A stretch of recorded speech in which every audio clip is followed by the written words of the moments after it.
Hey guys, it's Claire, and I realize I'm filming this video finally for the first time halfway through the month, and I mean, clearly I'm gonna read more books, but I always wait until the last 2 days of the month to film and edit this video, and I usually have editing problems. So I'm trying to be more diplomatic in my approach to get this video out and have it be decent quality here. My cat is begging for attention, so if the tripod shakes, that's what it is, or like right there. So clearly I'm gonna read probably at least 5 more books this month, and I will put them in the description box, but you know, I gotta do what I gotta do to get out a decent video, okay? I'm not having all of the physical copies of the books out with me today. It was just a little too much, and a lot of them are little tiny Alice books. I don't even have one next to me that I can like show you. Reese, stop. But without further ado, here is what I read in April.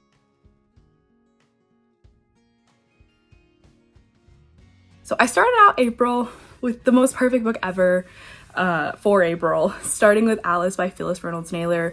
You might recognize her name as the author of Shiloh, but I love her Alice series. I'm making a video where I document, kind of vlog style, rereading the entire series. It was the first book series I ever truly loved, if you don't count like Junie B. Jones. And what else did I read as a kid? Like the Who Was Who Were books. It was the first genuine pieces of literature that I read growing up. And yeah, I'm not a huge rereader. I reread the Harry Potter series every year, but that's really it. I'm sure this summer I'll be rereading Harry Potter, but I want to finish this first. I'm flying through it, so that's nice. This one I gave 4 stars. For my hockey video, hi Reese, I read Mr. Hockey by Leah Riley, and when I tell you it was bad, it was bad. She's not getting off the tripod.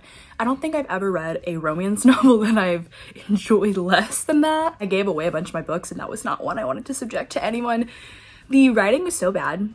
The plot made no sense. Like, it was this man came into her home to fix something, and then 5 minutes later they're jumping each other's bones. I'm like, when does that actually happen? It does not happen. I don't care if you've seen this girl before and she knows who you are. That just doesn't happen. There's at least like an hour of conversation that happens before you do that, unless you meet on an app and you do that. But like, you know what I'm saying? Like, this scenario doesn't happen. And I've never been more grossed out than when I read the term secret skin referring to a vagina. So yeah, 2 stars. And I read Canadian Boyfriend by Jenny Holiday, and I gave it 3 stars. It was cute, it wasn't amazing, but if you want a hockey romance book that doesn't have a ton of smut, just like ever so slightly, just a little bit, that's the one you need to read. Then I read The Power Move by Elizabeth Meitzler, and I'm gonna tag her in this because I think she's like self-published, so I don't think she's like huge. That sounds mean. Like, I love it. I loved it. I gave it 4 stars. I loved how the main character was a little chubby. She had colored hair. She's literally me. She's literally me.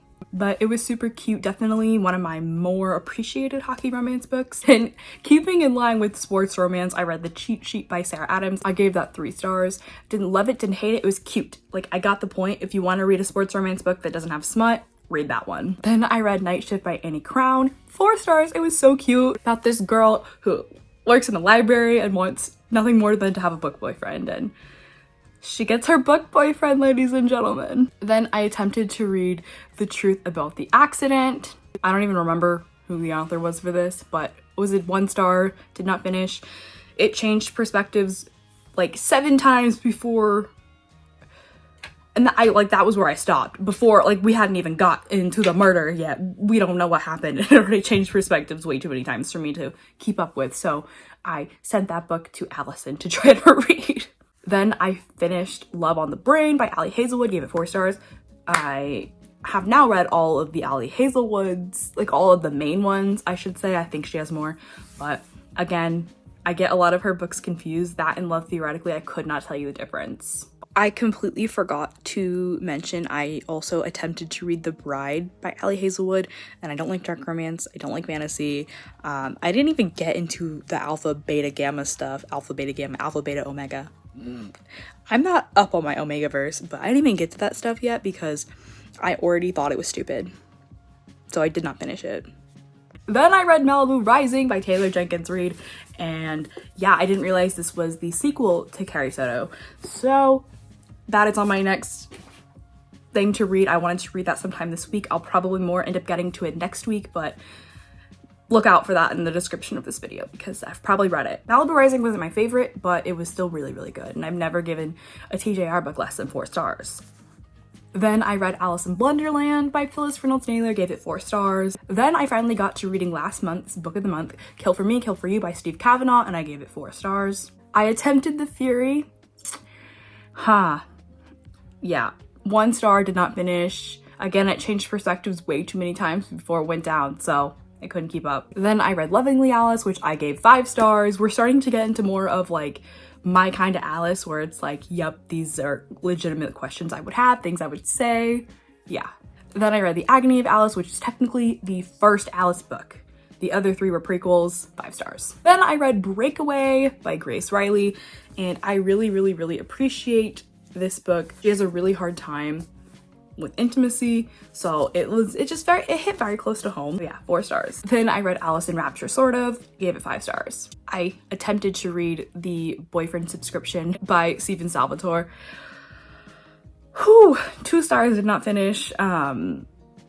There was just no plot. Like literally it was them trying not to date, but there was no smut either. Like there was nothing to keep you interested. So I gave it away. Then I read The Nanny by Lana Ferguson. I gave it 3 stars. Yeah, I liked it, didn't love it. Yeah. Don't really have much more to say than that. Then I read All But Alice and I gave it 5 stars, probably my favorite so far. Then I read my first Lynn Painter, Better Than the Movies. I gave it 3 stars.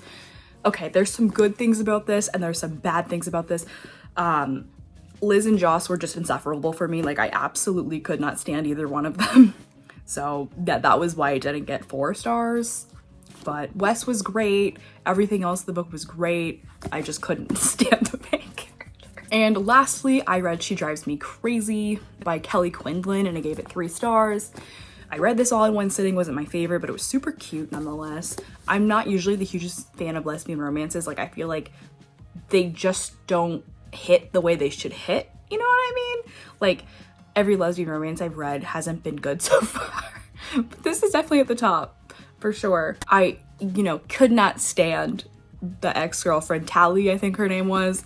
I would never get in a situation like that because if someone makes me feel bad about myself, they're not for me. And yeah, like red flags all around. I don't know why. What's her fucking name? Scotty. I don't remember main character's names to save my life. I don't know why Scotty can't get over her because it seemed like the entire time they were together, Tally was just awful to her. But it is what it is and was what it was, according to Tate McRae. Currently, I'm reading Local Woman Missing by Mary Kubica. That's how far in I am. You'll probably hear all about it in the description of this video, but that's what I read in April as of now.